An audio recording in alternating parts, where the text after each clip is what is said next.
Well, hello. Today I'd like to talk to you about and give you my first impressions of a pen I never thought I would ever buy.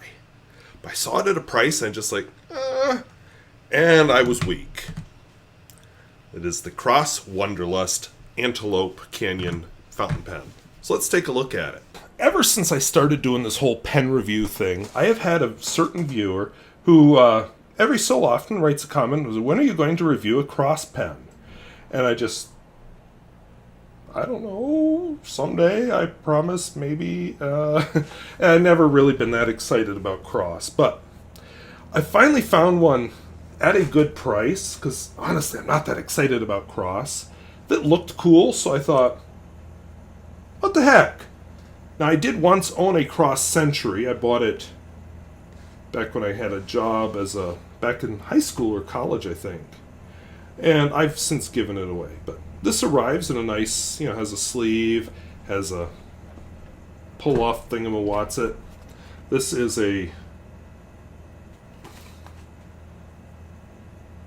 that. So, Antelope Canyon.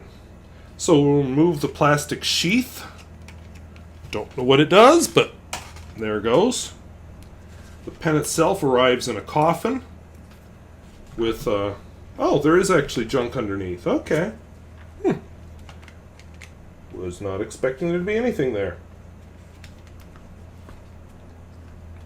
So we'll set all that jazz aside. I would say it's very evocative of the desert Southwest. And, when I look at it, there's texture to it. These gold lines are definitely engraved in it.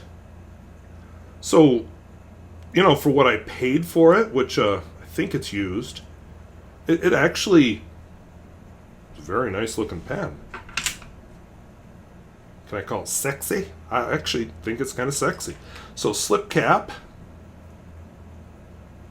And then it has a nib that looks quite different from the Cross that I owned. Okay, what's that nib even say?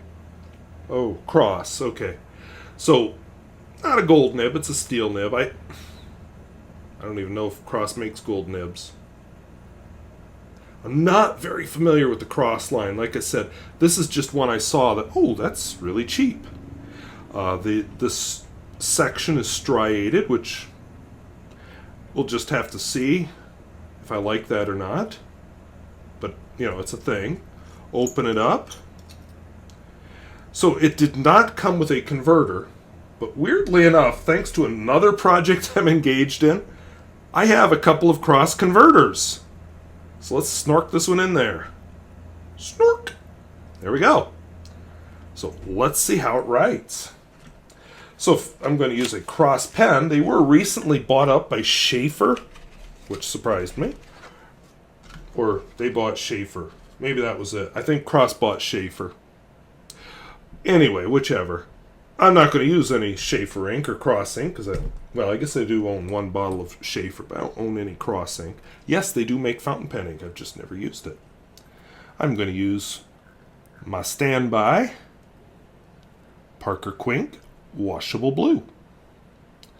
Now, I'm thinking I remember the Cross converter as being green in my old, I think it was a Century.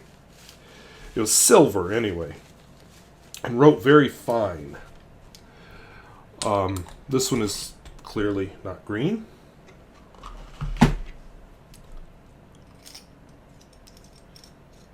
Moment of fear there where it did can I fit it with the cap in it? Or, doggone. So I think you can see that it writes, a little on the dry side, which is what I remember. So I'm using, of course, the Parker Quink washable blue. And this is the Antelope Canyon model, by the way. So apparently there were several of these pens modeled after different spots. So Parker Quink washable blue. I will say that this feels like I'm holding a vintage pen because it is a thinner pen. Ooh, that really helped the lighting situation, didn't it? Hey! So Parker Quink washable blue. As far as flex, I'm not expecting any, and I'm not getting any. So maybe if I close my eyes and imagine, I can see a little line variation, but I'm not minding the feel of this right now. Wetness and Flow, I will say, not the wettest pen I've ever reviewed, but perfectly serviceable as an everyday type of writer. Let's see. Smear test.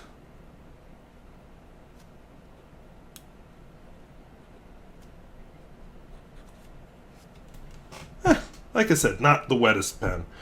Reverse writing, if you're into that kind of thing.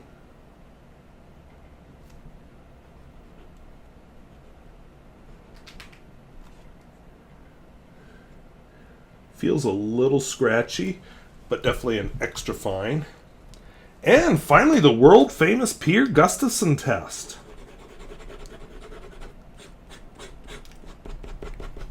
I think it did just fine.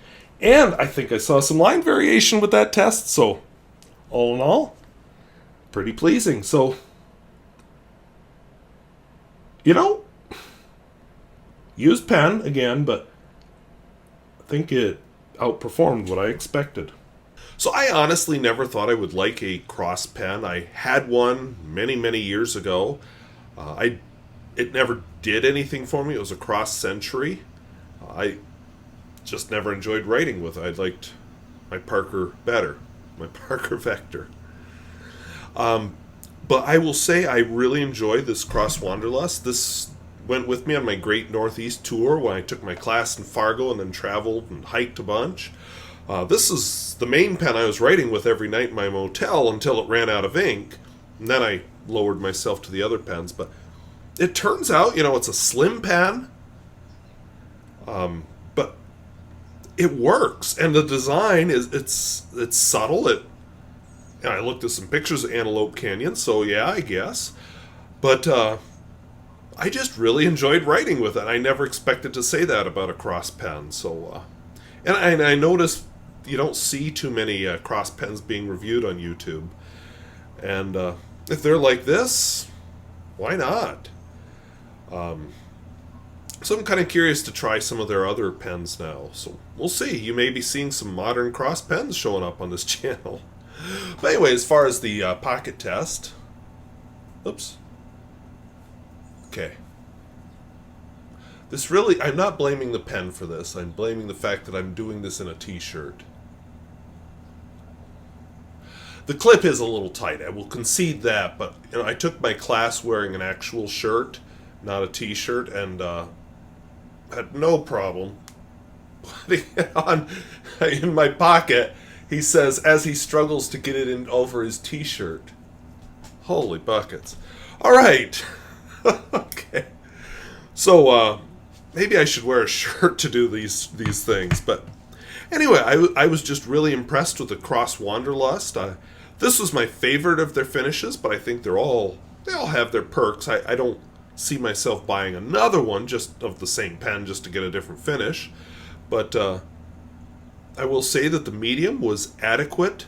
It was fun enough to write with, admittedly with Parker Quink Washable Blue, and yet it was wet enough to make it look a little interesting. So, yeah, now that I've revealed this pen, I'm sure you'll be seeing it more often because I enjoyed it. And who knows, maybe if I make enough money off of YouTube, maybe my expensive pen this year will be another Cross. Well, thank you for watching. Talk to you later. Bye-bye.